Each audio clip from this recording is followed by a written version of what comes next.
armaos, repita conmigo, ármate del mismo pensamiento, pues quien ha padecido en la carne terminó con el pecado, para no vivir el tiempo que resta en la carne conforme a las concupiscencias del hombre, sino conforme a la voluntad de Dios.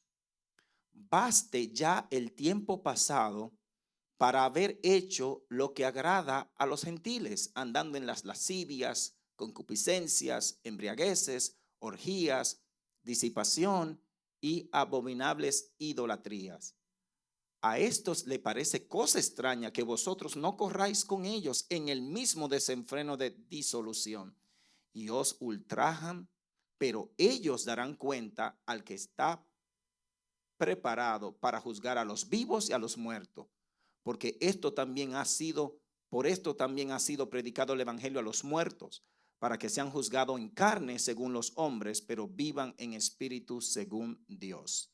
Traté de leerlo lo más al paso posible, y yo sé que cubrí 6 versículos, pero vamos a desglosarlo poco a poco y lo vamos a hacer de una manera general para que usted entienda. Cuando nosotros leemos este pasaje nos damos cuenta que Pedro continúa la misma línea de pensamiento que el capítulo anterior. ¿Y cuál es la línea de pensamiento? La victoria de Cristo contra la muerte y el pecado. Amén.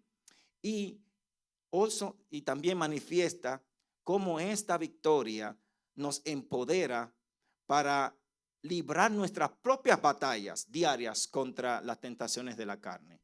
Eso es exactamente lo que acabamos de leer.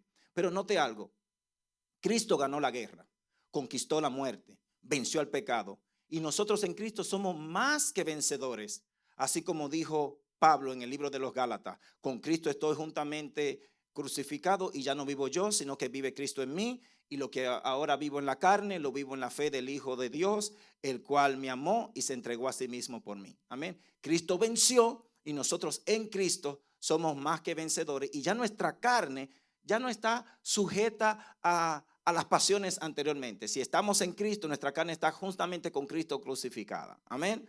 Y de eso se trata este pasaje. Cristo venció por nosotros, y nosotros de igual modo debemos de ser militantes contra la práctica del pecado. Amén. Ahora bien, observe cómo Pedro entonces menciona esto. Puesto que Cristo ha padecido por nosotros en la carne, vosotros también armaos del mismo pensamiento. Ármate de la misma fuerza, ármate de la misma determinación, pues quien ha padecido en la carne, o sea, Cristo que padeció en la carne, terminó con el pecado, para no vivir el tiempo que resta en la carne, tanto nosotros, ¿verdad?, como cada uno de aquellos que han creído, conforme a las concupiscencias de los hombres, sino conforme a la voluntad de Dios. Cuando usted lee esto, usted se hace 2 preguntas. Versículo 1 y versículo 2 debe de generar 2 preguntas. Y estas son las preguntas que contesta estos 2 versículos. ¿Cómo o de qué manera Cristo venció al pecado? ¿Y cuál fue el resultado de la victoria contra el pecado? O sea, Cristo venció en la carne, en su cuerpo, lo llevó cautivo el pecado y la muerte, aleluya, pasó su sufrimiento. ¿Cómo? A través de un sufrimiento. ¿Y cuál fue el resultado de esos padecimientos? Que nosotros, escúcheme bien, que nosotros hemos sido copartícipes de esa victoria. ¿Cuál fue el resultado? Que ahora, como Cristo venció al pecado, usted no tiene que practicar el pecado. Dios te da la fuerza que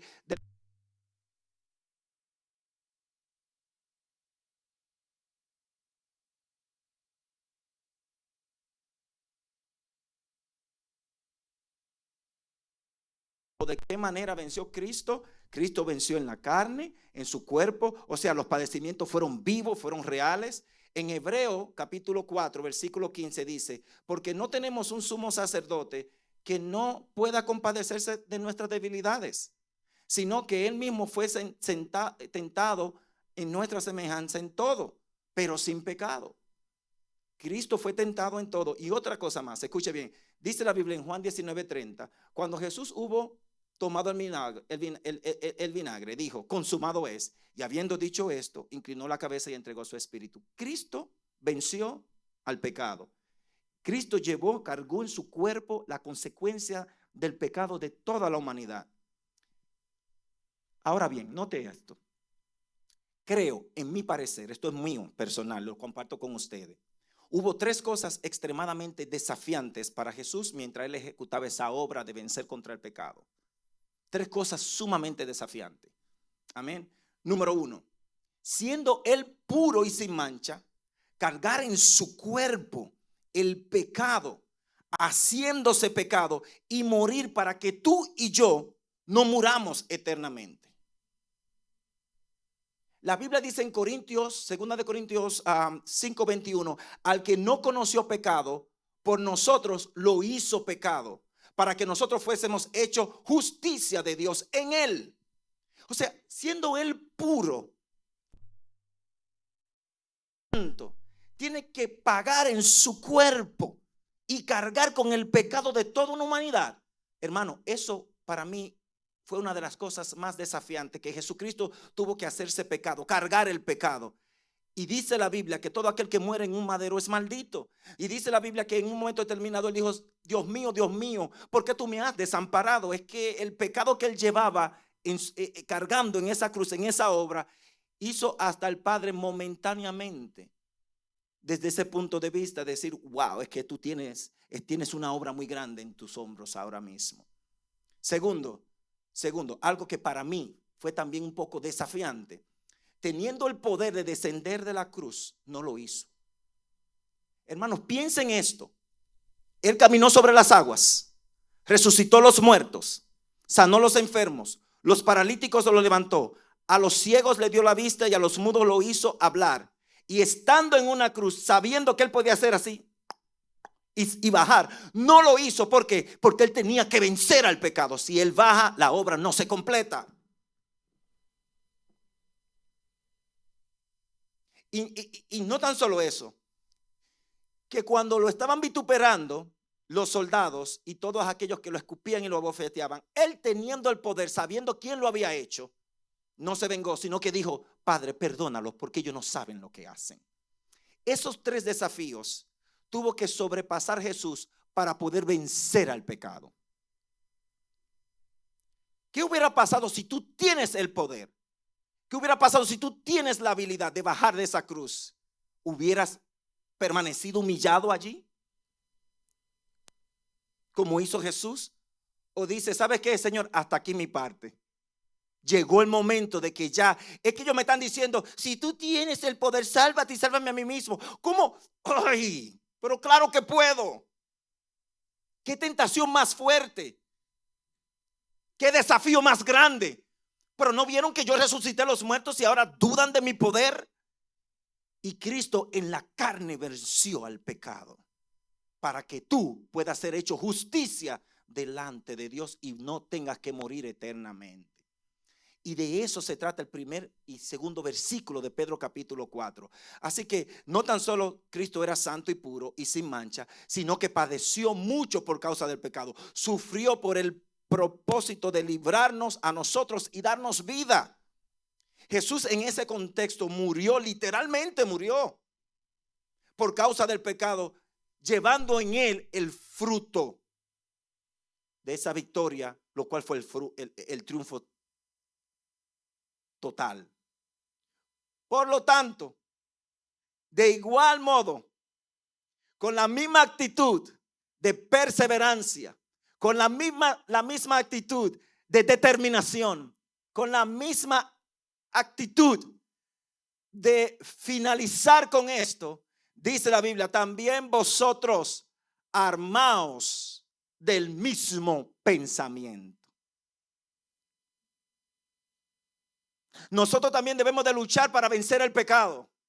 Nosotros también, así como Cristo luchó y venció y lo resistió hasta lo último, así también nosotros debemos de armarnos de ese mismo pensamiento, con esa misma determinación. Y eso es lo que Pedro está diciendo. Nosotros debemos de luchar contra las tentaciones, debemos de luchar contra los apetitos desordenados, contra los demonios que nos asedian y aún hasta contra todas las acechanzas del maligno. Pelea tu buena batalla. Eso es lo que Pedro está diciendo. De la misma manera vosotros, ármate del mismo pensamiento, que Cristo lo venció en la carne. Cristo estaba en su humanidad y en su divinidad, y aún en su humanidad tuvo la determinación de vencer al pecado. Pablo esclarece este pensamiento cuando dice en Romanos capítulo 6, así también vosotros consideraos muertos al pecado, pero vivo para Dios en Cristo Jesús, Señor nuestro. No reine pues el pecado en vosotros o en vuestro cuerpo mortal, de modo que lo obedezcáis en sus concupiscencias. Ni tampoco presentéis vuestros miembros al pecado como instrumento de iniquidad, sino presentaos vosotros mismos a Dios como vivos de entre los muertos, y vuestros miembros a Dios como instrumento de justicia. Porque el pecado no se enseñoreará de vosotros, pues no estáis bajo la ley, sino bajo la gracia. Del mismo modo, el mismo pensamiento, vosotros resistid, ármate de valor para vencer. Pedro reconoce en ese pasaje que acabamos de leer, Pedro capítulo 4, versículo 1 al 6, que esta lucha no es fácil, que es ardua y que también es dolorosa. Luchar contra el pecado duele. ¿Cuántos dicen amén? Luchar contra el pecado cuesta. ¿Cuántos dicen amén? Luchar contra el pecado es desafiante, pero hay grandes recompensas. Quiero que entienda esto. Ármate del mismo pensamiento que Jesús y resiste hasta el final. Vuelvo y repito, la muerte de Cristo en la cruz no fue en vano. Amén. Entonces, ¿cuál fue el propósito del padecimiento y de la muerte de Jesucristo? Vencer al pecado y vivir el tiempo que nos resta haciendo la voluntad de Dios. Eso dice Pedro. Ahora que tú has vencido el pecado, ahora el resto del tiempo que tú vives, ya que has decidido tener el mismo pensamiento de Cristo, aleluya, la misma determinación, vive para Dios. Vive sirviendo a Dios. Busca la voluntad de Dios y ejecútela. Pues quien ha padecido en la carne terminó con el pecado. Versículo 2, para no vivir el tiempo que resta en la carne conforme a la concupiscencia de los hombres, sino conforme a la voluntad de Dios. La pregunta que debes de generarte: ¿estoy viviendo en la voluntad de Dios, sí o no? ¿Estoy siendo obediente a la voluntad de Dios, sí o no? ¿Estoy dispuesto a sufrir para vencer el pecado, sí o no? Y la respuesta debe de ser sí. Tú tienes que luchar contra el pecado en tu casa. Tienes que luchar contra el pecado cuando estás solo, cuando estás sola. Tienes que luchar contra el pecado en tu trabajo. Tienes que luchar contra el pecado cuando eres influenciado por tus amigos, tus amistades. Tienes que luchar contra el pecado cuando vienen esos pensamientos negativos. Tienes que luchar contra el pecado cuando eres tentado en todo tiempo. El resto de los días que te quedan en el planeta Tierra, tienes que vivir haciendo y ejecutando la voluntad de Dios. Y en la voluntad de Dios no hay práctica del pecado. Cuando aprendes a dominar el pecado, el ejecutar la voluntad de Dios es más deleitosa. Repito, cuando tú aprendes a vencer toda práctica del pecado, el ejecutar la voluntad de Dios es más deleitosa y menos frustrante. Pregúnteme, pastor, ¿y por qué? Porque cada vez que nosotros queremos hacer la voluntad de Dios, hay algo que la trata de detener y se llama la carne o las tentaciones o los deseos pecaminosos que se levantan. Cada vez que nosotros escuchamos acerca de la voluntad de Dios, pensamos que la voluntad de Dios tiene muchas demandas, ¿sí o no? Cuando dice, voy a ejecutar la voluntad de Dios, la gente por alguna razón asocia la voluntad de Dios como que es un gran peso. Y la voluntad de Dios en realidad es deleitosa. Porque dice la Biblia, si alguno de vosotros estáis cargados y cansados, venid a mí que yo lo voy a hacer descansar. Porque mi yugo es fácil y ligera mi carga. La voluntad de Dios no es para hacer sufrir a la gente, es que la gente sea bendecida por ella. No debe de ser una carga hacer la voluntad de Dios, puede ser un desafío. Y uno de los desafíos más grandes que la gente tiene para hacer la voluntad de Dios es que su carne se opone a la voluntad de Dios. Lo que hace difícil ejecutar la voluntad de Dios son nuestros propios deseos y desafíos que nos quieren alejar de ella. Mire por qué. Mateo 26 dice, el espíritu está dispuesto, pero la carne es. Gálatas 5:17 dice, porque el deseo de la carne es contra el espíritu y el del espíritu es contra la carne, y esto se oponen entre sí para que no hagáis lo que queráis. Así que Pedro te está diciendo, el resto de tus días, ya que Cristo ha vencido el pecado en la carne y murió para vencer el pecado, tenga usted los mismos pensamientos. Y el resto de tus días, ya que has sido tú vencedor en Cristo Jesús de la práctica del pecado, vívelo haciendo la voluntad de Dios. Pero usted sabe que la voluntad de Dios no es fácil. Y ahora yo le estoy diciendo, para vivir en la voluntad de Dios y que se te haga fácil, debe de haber primero haber eliminado toda práctica de pecado. Por eso es que Pedro dice, ármate, pelea. Y luego da la siguiente recomendación, deja la pasada manera de vivir. Versículo 3, basta ya el tiempo pasado para haber hecho lo que agrada a los gentiles, andando en las lascivias, en las concupiscencias, en embriagueces, orgías, disipación y abominables idolatría. Baste ya el tiempo. En otra palabra, renuncia a tu pasado. Eras lo que eras. Gloria a Dios que fuiste salvo. Gloria a Dios que aceptaste a Cristo. Es tiempo ahora de tú dejar el pasado atrás. El tiempo de entregarnos al pecado ya pasó, dice Pedro. La vida vieja ya pasó. El tiempo de dejarnos influenciar por personas pecaminosas ya pasó. Tu vida pasada ha quedado en la historia. Basta ya de vivir dos aguas, dice Pedro. Basta de vivir en la iglesia, normal delante de los hermanos, y en las cosas del mundo. Después que tú sales de la iglesia, baste ya el tiempo que tú viviste en la carne, ya bastó, con eso es suficiente. No vuelvas atrás, te dice Pedro. Basta de excusas baratas. Basta de culpar a otros o a Dios de tus fracasos y de tus debilidades. Es que el pastor no me llama y por eso yo caigo en pecado. No. Es que a mí nadie me busca en la iglesia. Y por eso es que cuando el enemigo me tienta, yo me veo solo y me emborracho o uso drogas o fornico. Esas son excusas baratas. Si Cristo te hizo libre, aquel al que el Hijo libertare, seréis verdaderamente libres. Eso es uno. Número dos, el que anda en Cristo, nueva criatura es. Las cosas viejas pasaron y aquí son todas hechas nuevas. Tú no puedes utilizar la excusa de lo externo para tratar de pecar internamente y luego materializarlo físicamente. La práctica del pecado no depende de las circunstancias de afuera, depende de una intención del corazón. Es una decisión. Usted peca porque usted quiere. Si alguien te critica por tu fe y te hace sentir mal y tú sufres por eso, Pedro dice, bienvenido al club de los que sufren por la fe. Porque aún Cristo sufrió siendo santo. Cristo será glorificado en ti. Porque lo mismo que a él le pasó, te va a pasar a ti.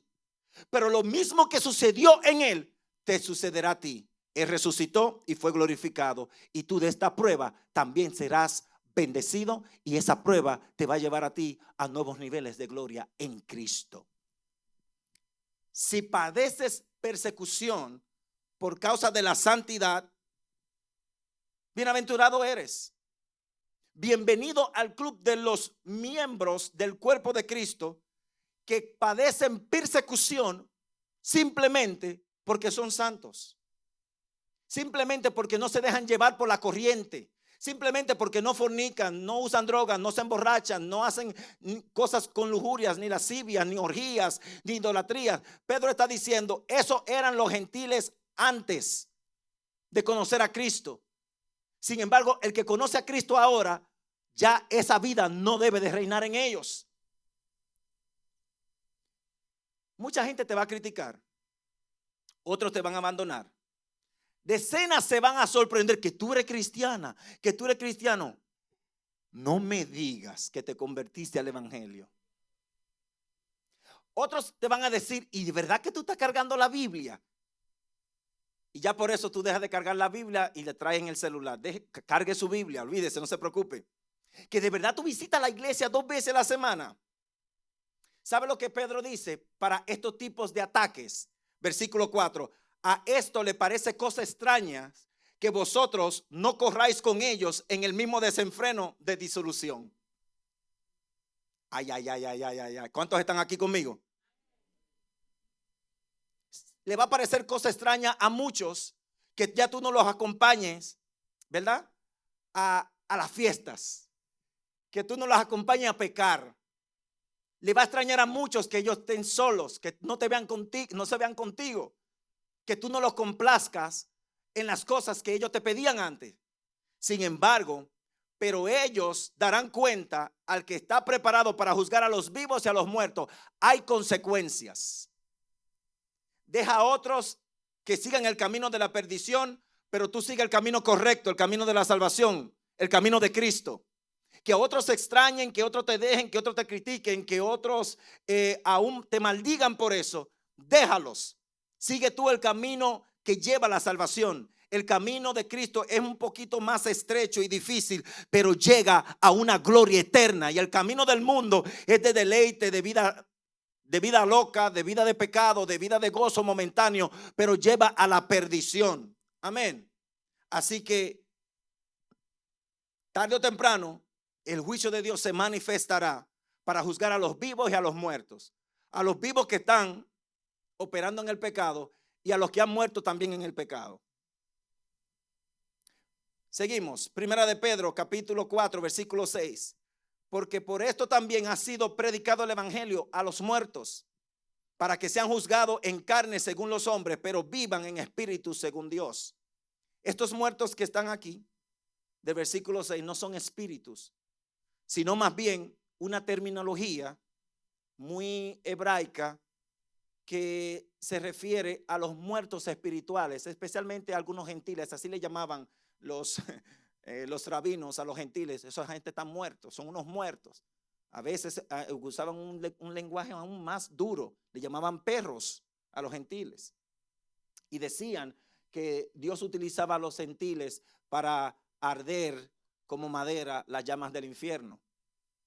Y eso lo profesaban y lo enseñaban aún hasta bíblicamente algunos rabinos judíos. Pero los muertos que están aquí es una terminología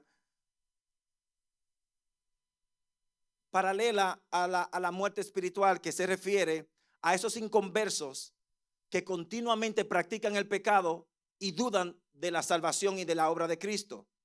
¿Por qué son muertos? Porque ellos no entienden la obra de Jesús en sus vidas.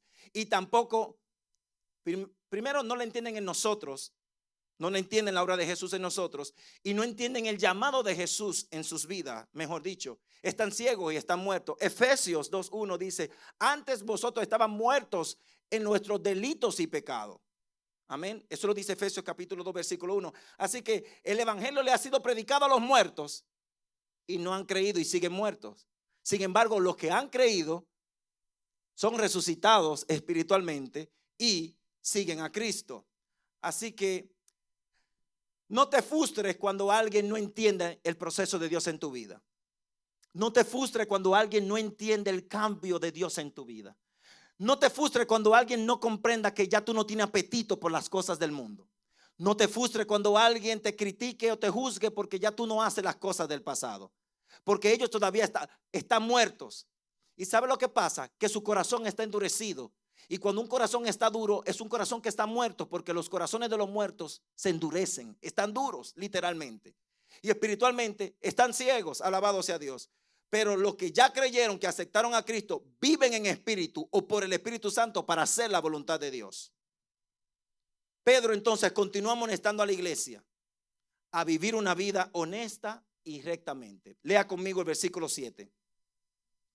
Mas el fin de todas las cosas se acerca. Sed pues sobrios y velad en oración. Y ante todo, tened entre vosotros ferviente amor. Como el amor, porque el amor, cubrirá multitud de pecados. hospedaos los unos a los otros sin murmuraciones. Cada uno según el don que ha recibido, ministrelo a los otros, como buenos administradores de la multiforme gracia de Dios. Si alguno hable conforme a las palabras de Dios. Si alguno ministre conforme al poder que Dios da, para que en todo sea Dios glorificado en Cristo o por Cristo, a quien pertenecen la gloria, el imperio, por los siglos de los siglos. Amén. Pedro, por alguna razón, sentía que el fin se estaba acercando. Y él no se equivocó. Aproximadamente 2 a 3 años después que él escribió esta carta, lo asesinaron. Lo que la gente pudo entender como que el fin se acercaba, como el fin del mundo, no era, sino el fin de la vida de Pedro. Pedro fue crucificado aproximadamente 2 a 3 años después. Amados, cada uno de nosotros tiene sus días contados en la soberanía de Dios. ¿Cuántos días te quedan? No. Escuche bien. Si Cristo no llega, tus días, es más, aún Cristo viniendo ese día, tu día está contado. Anyways, lo que pasa es que la gente no quiere morirse y la gente no piensa en la muerte. La gente piensa en la muerte en los funerales y cuando hay un cáncer terminal que ya le dicen él se va a morir y ya comienzan a buscar y hacer arreglos, pero de ahí no piensan en la muerte. El tiempo, escuche bien lo que le voy a decir y anótelo o véalo en Facebook nuevamente. Le voy a dar varias declaraciones acerca del tiempo. Muy importante. El tiempo es un regalo que después que se pierde no se vuelve a recuperar. Segundo, el tiempo es como una bala que después que se echa a correr no puede echarse para atrás. El tiempo es una manifestación de gracia que después que tú lo recibes nadie te lo puede quitar. El tiempo es como una moneda de mucho valor que hay que invertirla porque si la gasta perdiste el potencial que ella tenía. Eso es el tiempo. Jamás podrás malgastar tu tiempo sin impactar tu futuro y hasta posiblemente tu eternidad. Wow. Así que, ¿qué haces con tu tiempo? Ahora voy a confrontar un poquito. ¿Qué tú haces con tu tiempo? ¿Cómo lo gastas tu tiempo? ¿Estás haciendo en el tiempo que te queda por vivir a la voluntad de Dios o lo malgastas haciendo otras cosas que no te benefician ni a ti ni a tu familia ni haces la voluntad de Dios? ¿Cómo gastas tu tiempo? Después que tú gastes el tiempo no se puede recuperar. Y aquí Pedro le está diciendo, escúcheme amados, el fin se acerca. Hagan lo que tengan que hacer, tienen que vivir una vida aprovechando bien el tiempo porque el fin se acerca. Literalmente. Y él explica 4 maneras de aprovechar bien el tiempo desde que él comenzó a hablar. Primero, lucha y pelea contra el pecado y renuncia a tu pasado. Segundo, haz la voluntad de Dios. Tercero, predica a los inconversos, a esos que están muertos. Y tenle paciencia porque no todos van a escuchar tu voz. Y no todos ni siquiera escuchan la voz de Dios, así que no te frustres. Y lo que te resta de vida, vive una vida que agrade a Dios, viviendo una vida rectamente y sirviendo a Dios. Y Pedro en ese consejo menciona el tipo y la calidad de servicio que Dios espera de sus hijos en estos últimos tiempos.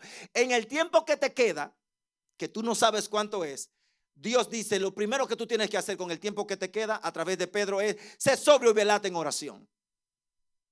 ¿Por qué? Porque esto nos ayuda en la preparación. Ahí conocemos la voluntad de Dios.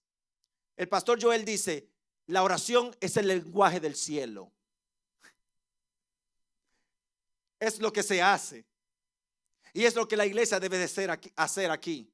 Pero es lo que menos practicamos porque no tenemos tiempo. ¿Usted ve lo que está pasando? ¿Usted entiende la dinámica? Dios quiere que tú aproveches bien el tiempo, pero tú no tienes tiempo porque lo malgasta el tiempo. Esa moneda de mucho valor lo has cambiado en tantas pequeñas monedas que tú le estás gastando en otras cosas y dice, Señor, invierte tu tiempo haciendo mi voluntad. Y una de las cosas que tú debes de gastar el tiempo es velando en oración. Prepárate. ¿Cómo tú puedes conocer la voluntad de Dios? ¿A través del teléfono? ¿Cómo puedes conocer la voluntad de Dios? ¿Siempre ocupados y ocupadas en las cosas, en los quehaceres del hogar? En nuestras diligencias, en nuestras ocupaciones. La voluntad de Dios se conoce en un tiempo de meditación, en un tiempo de comunión con Dios, en un tiempo de relación con Dios, en tu caminar diario. Así se conoce la voluntad de Dios. Pero saca el tiempo, inviértelo en el Señor. No te vas a arrepentir. Dice Pedro, tened ferviente amor entre vosotros, porque el amor cubre multitudes de pecado. Esto es profundo y no me voy a detener ahí. Pero dice Pedro, o Dios a través de Pedro, que si tú amas, vas a perdonar a los que te ofenden. Que si tú amas, vas a poder con tu amor cubrir la falta. Que si tú amas, vas a ser un poquito más, tú más humilde y aceptar a los demás. No a confabularte con el pecado, pero lo vas a cubrir porque el amor cubre multitudes de pecados. Exonera las faltas de los demás. Número 3, hospedar los unos a los otros sin murmuraciones. Así que Dios quiere que tú te prepares. Eso es lo que Dios quiere que tú hagas en el tiempo que te resta, en los días de tu vida antes de que Cristo venga. Y usted me dice, hermano, pero explíqueme eso. ¿Tenemos que hospedar a los extraños en este día? Pero note algo que a mí me encanta como Pedro lo pone, que cuando tú hospedes a alguien, y voy a explicar un poquito eso antes de terminar, que no murmures y no critiques. Tú no sabes que se quedó fulana en mi casa, pero esa mujer no vale la pena tenerla. Tú no sabes que él ronca, oh my God. Y eso es. Tú no sabes que yo lo dejé a esa persona en mi casa y no me ayudó en nada. Pensaba que era un hotel. Tú no sabes que esa persona yo la dejé en mi casa y no tendió ni siquiera la cama. Y dice el Señor, ¿de qué te vale tú haber hospedado si lo vas a criticar y lo vas a murmurar con otros? Y Pedro, sabiendo la dinámica en aquel entonces, dice, si vas a hospedar a alguien, no murmure de sus defectos. No murmure de las cosas que no te agradaron. Calla. Porque lo que tú hiciste con las manos, lo desbarataste con los pies.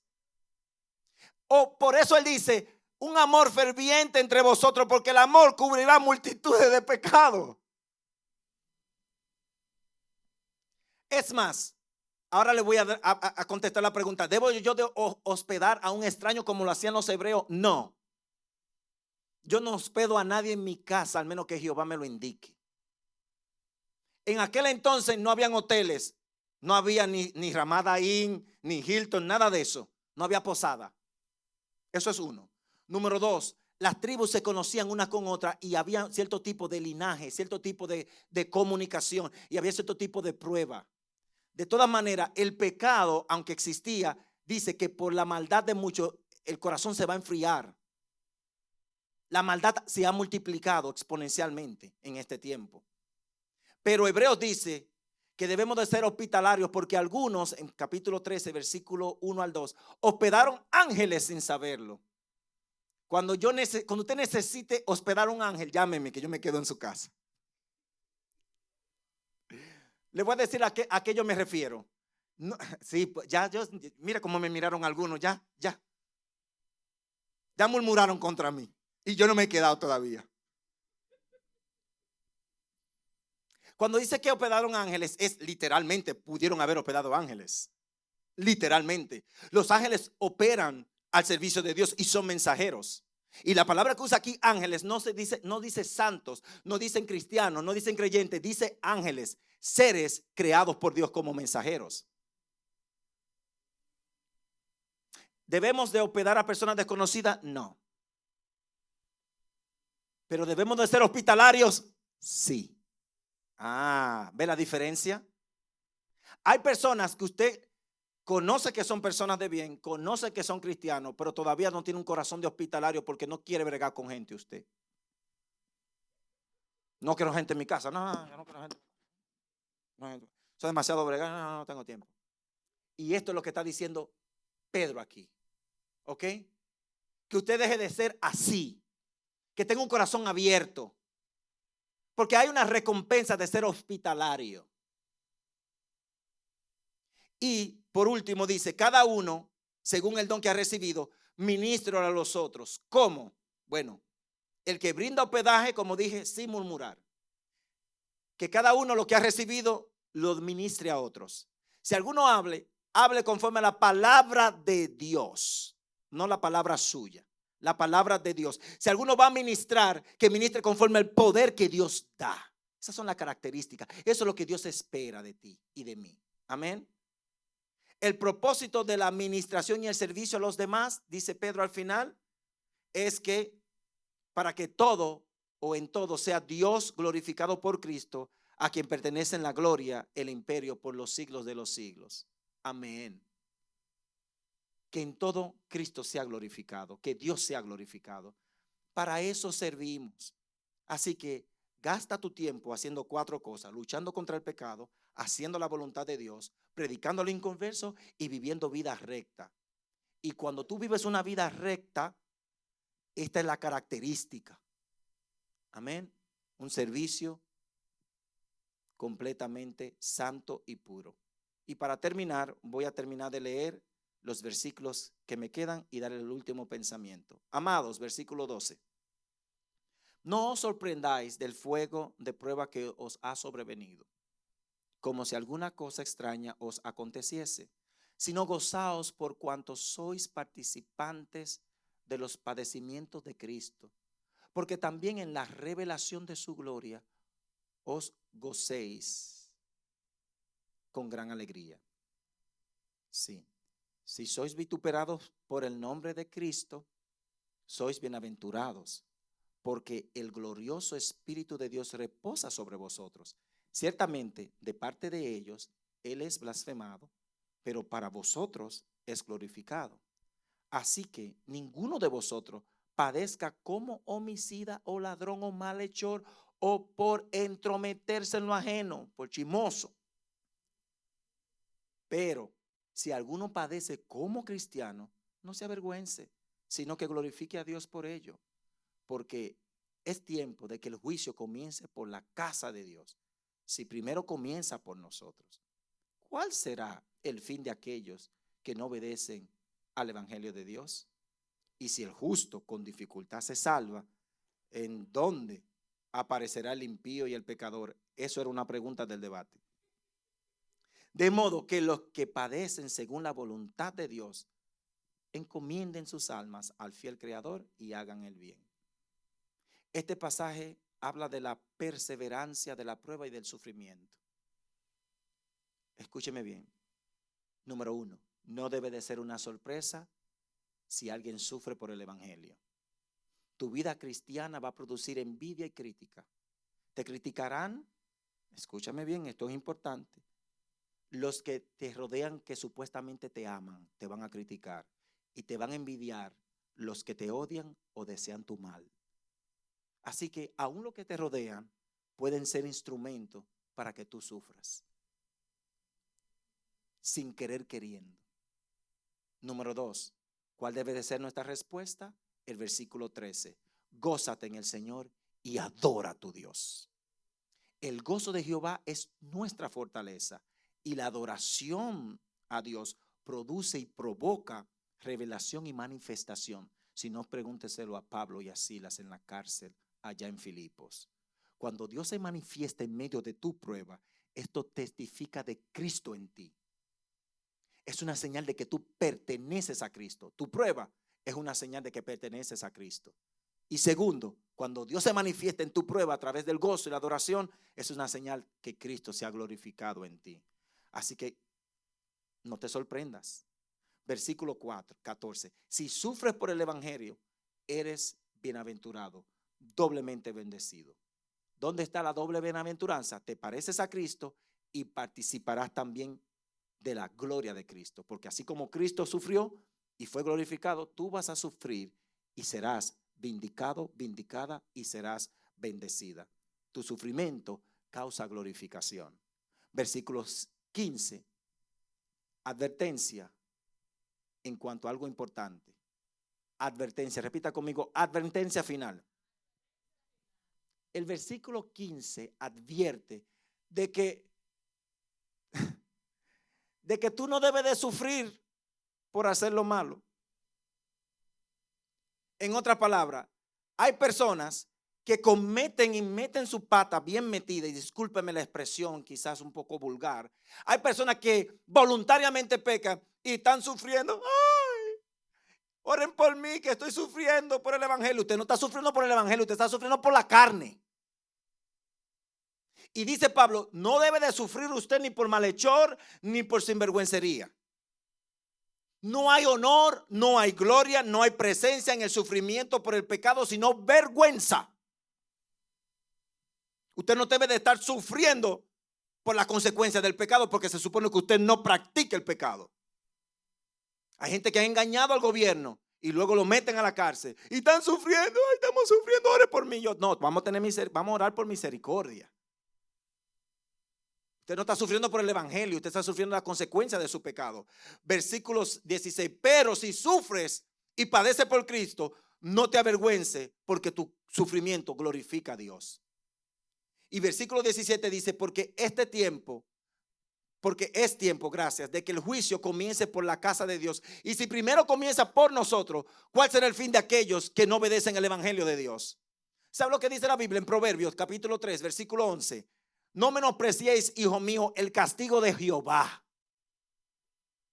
ni te fatigues de su corrección, porque Jehová al que ama castiga, como el padre al hijo a quien quiere. Hay gente que piensa que Dios no castiga. Yo le tengo ese versículo ahí. Hay gente que piensa que Dios no castiga, porque tienen el castigo de Dios como el de la abuela de uno, y que se hay en ese guayo, tú sabes, en esa puya.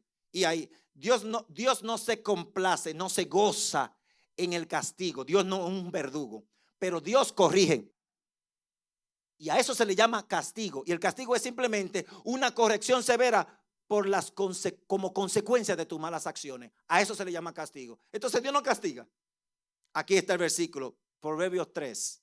Dios no tolera el pecado. Dios es santo. Nos demanda un alto nivel de santidad y de vida en justicia. Nunca da por inocente al culpable. Nunca. Porque Dios es justo.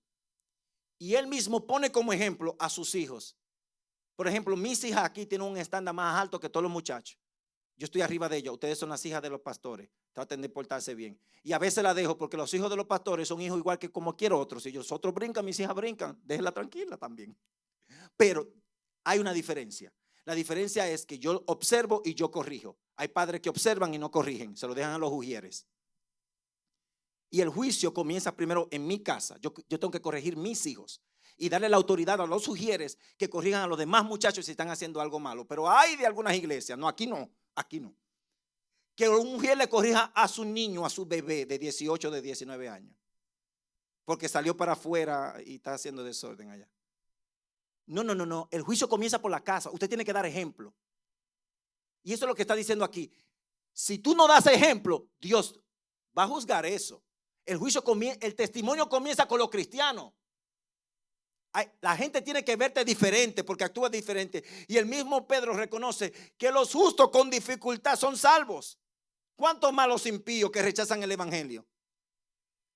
¿A qué él se está refiriendo?